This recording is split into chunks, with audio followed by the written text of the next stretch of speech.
It was 6 o'clock. I was tired. It was time to go home. I did not like my work in the shop. I often had headaches, and my feet were always tired. The streets were hot and busy. Everybody was going home. Their faces looked sad. I passed a flower shop. It was dark and quiet. The flowers smelled sweet, and their leaves were wet. I stopped. I looked in my purse. I had a little money. I went into the shop and bought a bunch of flowers. At home, I put the flowers in a vase. They looked beautiful. I put the vase on the table. I began to make supper. My father came in. "Where's my food?" he said. "Nearly ready, Father," I said. He picked up a bottle of whiskey. He poured some into a glass. The bottle was nearly empty. "Give me some money, girl," he said. "I need some more whiskey." "You don't need any more," I said. "Please, Father, don't buy any more." "Shut up and give me some money," he said. "I haven't got any," I said. My father was angry. He began to shout at me. He pointed to the flowers. "You spend money on flowers," he said. He picked up the vase and threw it on the floor. The vase broke. My father went out and shut the door with a bang. He will get money from a friend, I thought. He will come home drunk again tonight. I picked up the broken flowers and threw them away. Somebody knocked at the door. I did not want to open it. It isn't a friend, I thought. Nobody comes here now. The person knocked again and called my name. I opened the door. It was the old man from next door. "Come in, George," I said. Old George came in and sat down. "I heard your father," he said. "You poor girl. Can I help you?" I wanted to talk to old George. "What can I do?" I said. "Father drinks whiskey all the time. He hasn't got a job. He takes all my money and spends it on drink. Today I bought some flowers. He was angry. He broke the vase. Sometimes I hate him." "Do you like flowers?" asked old George. "I love them," I said, "but they cost a lot of money." "Why don't you grow some on your balcony?" "Grow flowers?" I asked. "I'll show you," said old George. "I was a gardener once." The next day I came home quickly from work. George was waiting outside his flat. "Come and see," he said. I went inside the old man's flat. He had some flower pots and some packets of seeds. George and I carried the flower pots into my flat. We filled them with earth and planted the seeds. We put the pots on the balcony. Every evening, George and I worked in our balcony garden. George taught me a lot about flowers. He talked about different flowers, about their colour and beauty. I was happy in my garden. I forgot about my father and my hard work at the shop. George was my friend. I was not lonely any more.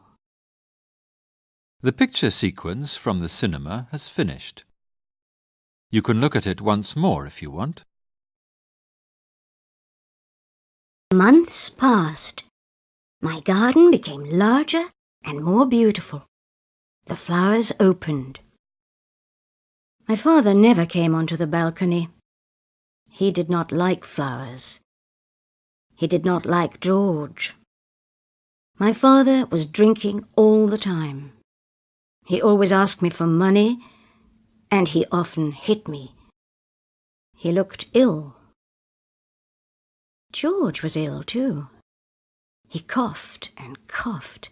He was thin and weak. Sometimes he did not come to our garden. He did not leave his bed. One day I cooked some food and took it to George. He was lying in bed. He did not turn and smile at me. He did not move. I went closer to him. His eyes were open. I touched his hand. It was cold. He was dead. I went back to our flat. My father was there. He was waiting for his supper. "George is dead," I said.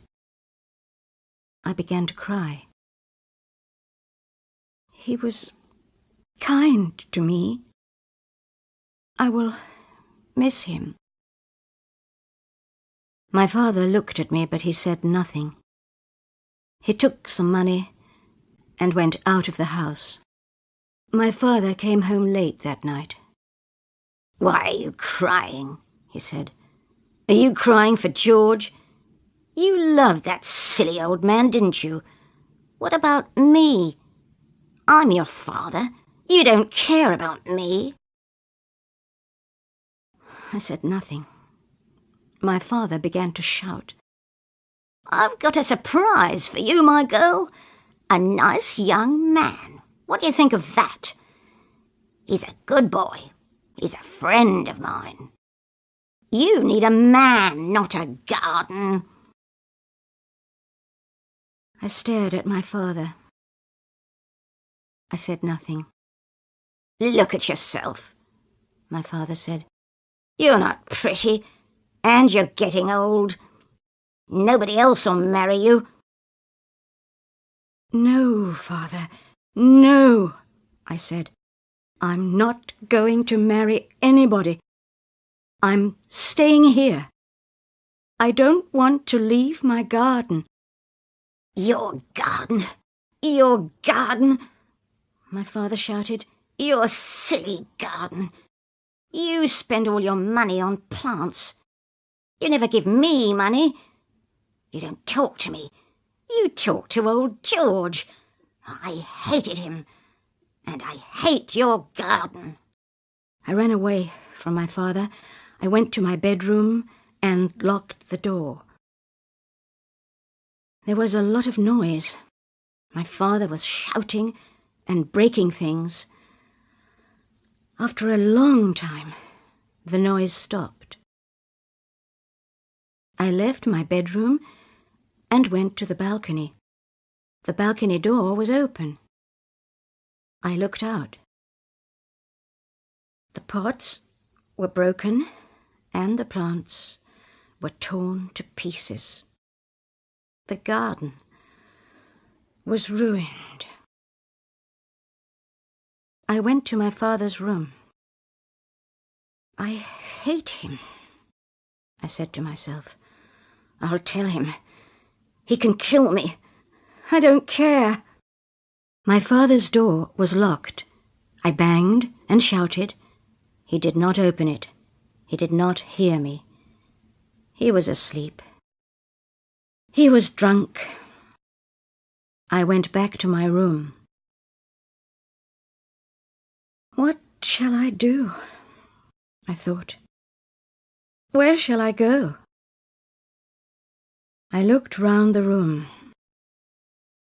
I took some clothes and packed them in a bag. I found some packets of flower seeds and put them in the bag. Then I took my purse and counted my money. I did not have very much. The picture sequence from the cinema has finished. You can look at it once more if you want. I left the flat and shut the door quietly. I stood outside George's door for a minute. I wanted to say goodbye.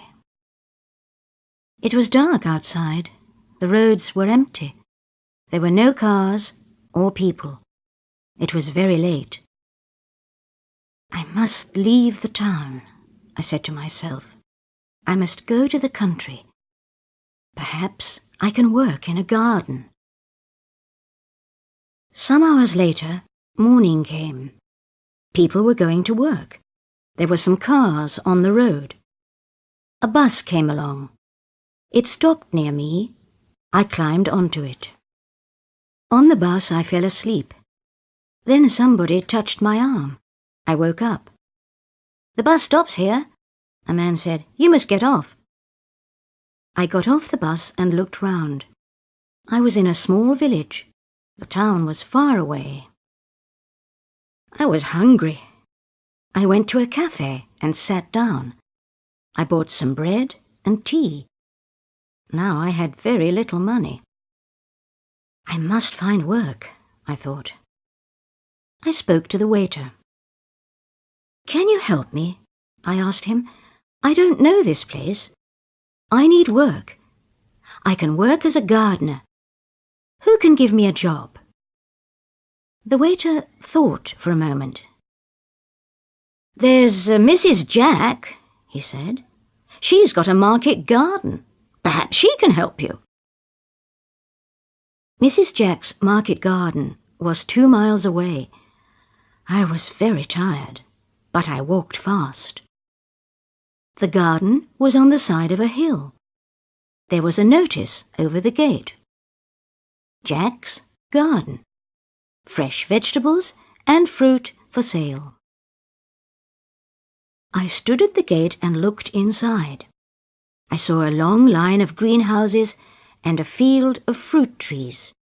There was a small house behind the field. I liked the place. The picture sequence from the cinema has finished. You can look at it once more if you want. A woman came out of the house. She saw me at the gate and came up to me. "Who are you?" she said. "What do you want?" "Can you give me a job?" I asked. "No work here," said the woman. She turned and walked away. Suddenly, she stopped and came back. "Wait a minute," she said. "We have a new greenhouse. I'll need some help. Come with me." I followed Mrs. Jack to the house. She asked me many questions about plants and gardening. I knew the answers. Old George was a good teacher. "I'll give you a job," said Mrs. Jack. "You can start today." She smiled for the first time. Mrs. Jack gave me a room in her house. I worked hard for her, and I loved the work. I liked the country. I liked the fresh air and the sunshine. I did not think about my father, but I often thought about George. Mrs. Jack was kind. She paid me well for my work and gave me good food. But I did not like her son Harry. He was a big man with thick glasses. He did not talk much or smile. He watched me all the time. His eyes followed me. One day I was working in the new greenhouse. I was watering the tomatoes. "I'm safe here," I thought to myself. "I'm far away from my father and his friend." I heard somebody behind me. I turned round. It was Harry. He took my hand and smiled at me. "I like you," he said. "You're a nice girl." I pushed Harry away. "Go away," I said. "Don't touch me. I hate men. You're all the same. You drink and fight and break things. Leave me alone." I ran out of the greenhouse. I wanted to be alone. After that day, Harry did not look at me. He did not speak to me. I was glad. One day I had an idea. I need my own little garden, I thought. I'll grow some flowers. Then I will forget about Father and Harry. I'll make something beautiful. There was a small piece of ground near the house. I pulled out the weeds and dug the earth. I had George's packet of flower seeds. I planted them in my new garden and watched them grow. My new garden grew well. The flowers had beautiful colours. They smelt sweet. One day, Mrs. Jack visited my garden.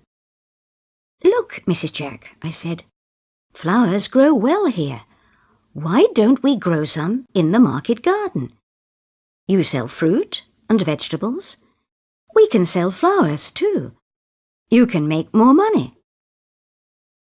"That's a good idea," Mrs. Jack said. "It's your idea, and you can do the work.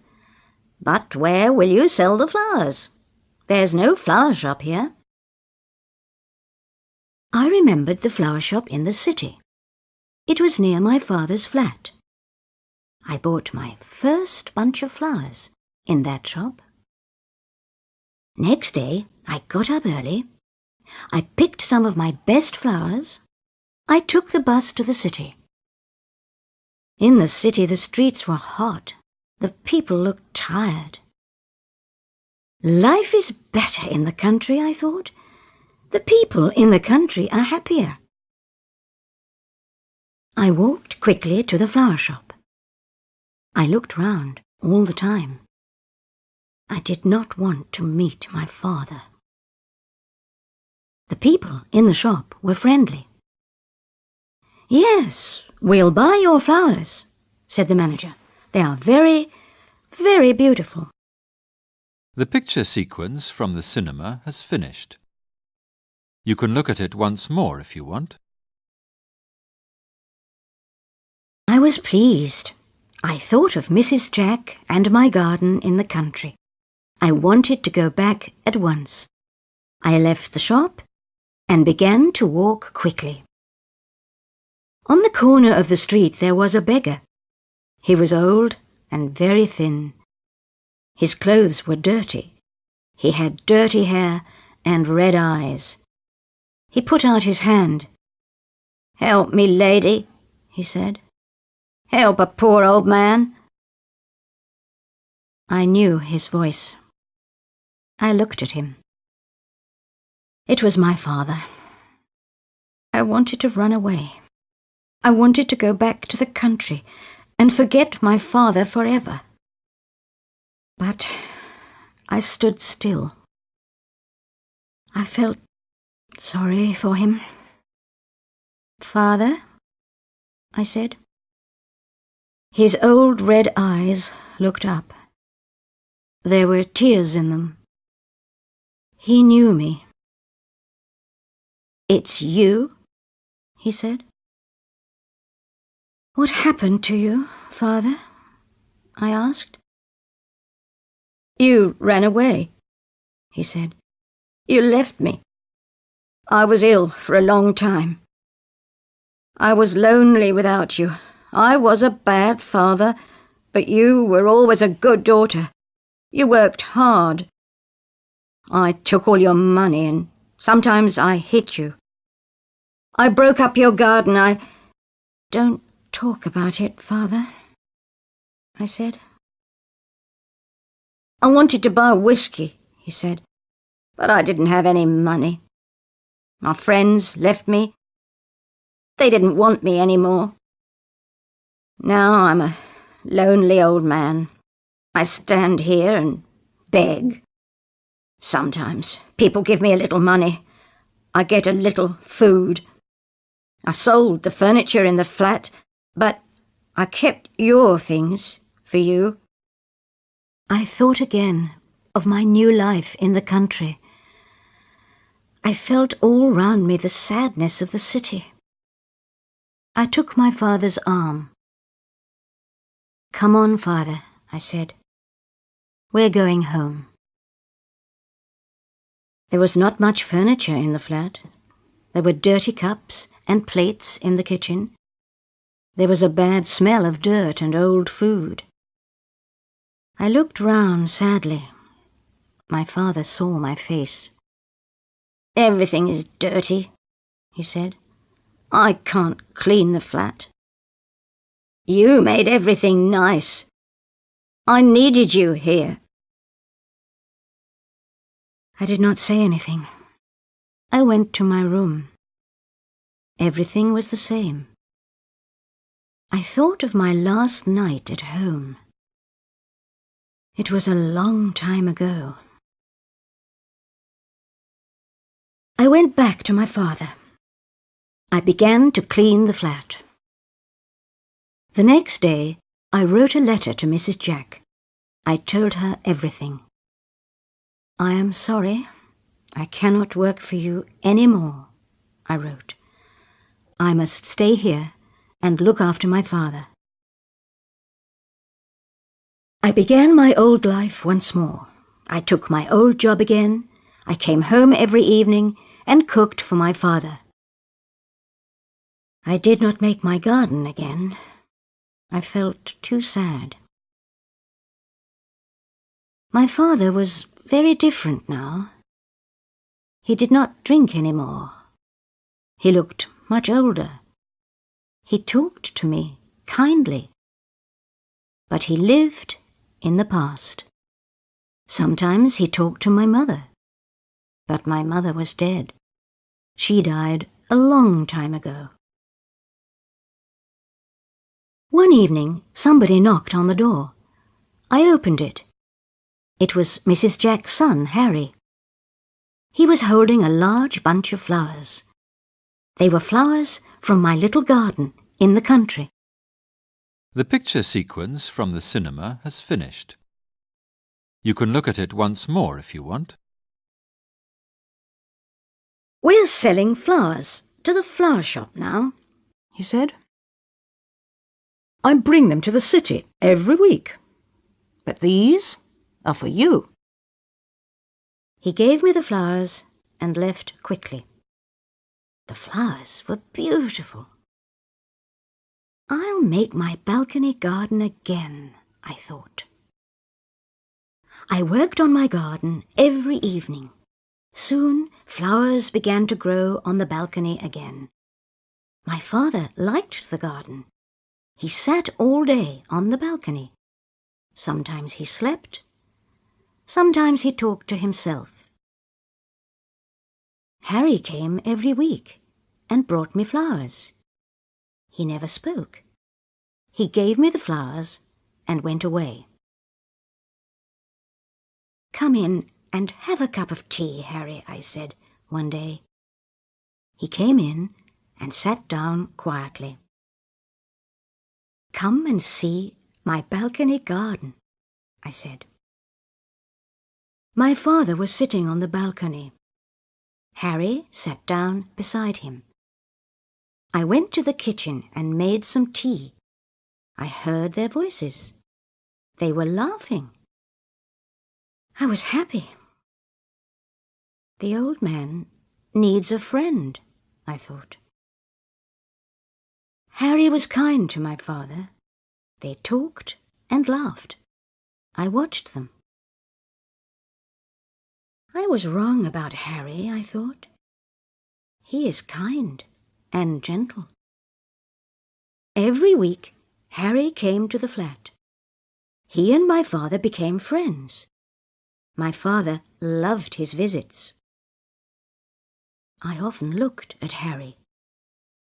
Behind the thick glasses, his eyes were kind and gentle. He often smiled now. I saw other things too. I saw his kindness to my father. I saw his love for flowers. One day I was watering the plants in my balcony garden. My father was asleep in the sun. Harry came up to me. He put his arms round me. I want to ask you something, he said. Yes, Harry, I said. I'm listening. But Harry said nothing. I looked at his eyes. I understood. It's all right, Harry, I said. The answer is yes. The picture sequence from the cinema has finished. You can look at it once more if you want.